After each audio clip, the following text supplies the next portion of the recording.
नवदुर्गामा 9 वटा कन्याको पूजा कसरी गर्ने र कस्ता किसिमको कन्या पूजा गर्नलाई आधिकारिक हुन्छन् भन्दाखेरि 9 वटा नवकन्याको पूजा गर्दाखेरि 2 वर्षदेखि लिएर 10 वर्षसम्मकी कन्याको पूजा गर्ने शास्त्रमा नियम बताएको छ र कन्यालाई पूजा गर्दाखेरि यहाँहरूले कन्यालाई लगाइदिने तिलक, डोरी, कन्यालाई दिने रुमाल अथवा केही वस्तुहरू छन् भने ती वस्तुहरू र खानेकुराहरू फल प्रसाद लिएर कन्यालाई टीका लगाएर भगवतीको स्वरूपमा यहाँहरूले पूजा गर्न सक्नुहुनेछ।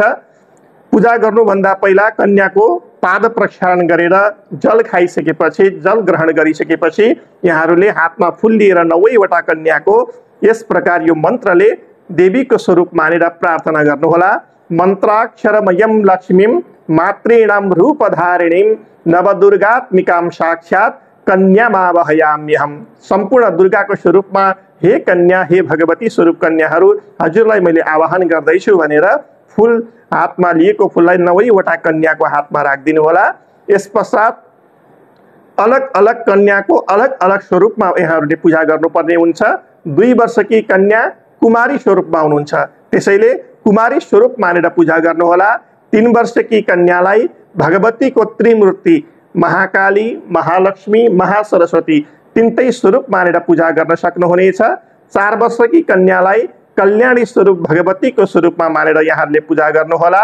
5 वर्षकी कन्यालाई रोहिणी भगवतीको स्वरूप मानेर यहाँहरूले पूजा गर्न सक्नुहुनेछ भने 6 वर्षकी कन्यालाई कालिका स्वरूप मानेर पूजा गर्न सक्नुहुनेछ भने 7 वर्षकी कन्यालाई चण्डिका स्वरूपमा पूजा गर्न सक्नुहुनेछ।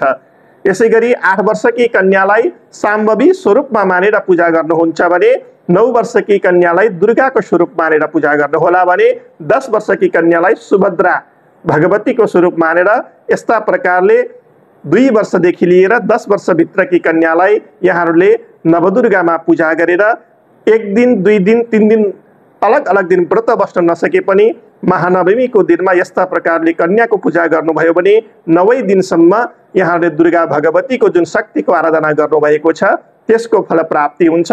तत्पश्चात कन्याहरूलाई भोजन गराएर दक्षिणा गरेर विदाई गरेर माता सदैव हाम्रो घरमा कल्याण होस् भनेर विदाई गर्न सक्नुहुनेछ। आदरणीय दर्शकवृन्दहरू, विजया दशमी तथा बडा दशैंको यहाँहरूलाई हार्दिक मङ्गलमय शुभकामना। माता दुर्गा भगवतीले यहाँहरूका सम्पूर्ण परिवारजन, इष्टमित्र आदि सम्पूर्ण देश विदेशमा रहेका सबैमा सुख, शान्ति, समृद्धि प्रदान गरून् भन्ने कामना गर्दै यहाँहरूलाई पुनश्च विजया दशमीको शुभकामना। हाम्रो यस च्यानललाई लाइक तथा सब्स्क्राइब गर्न नबिर्सिनुहोला। राधे राधे।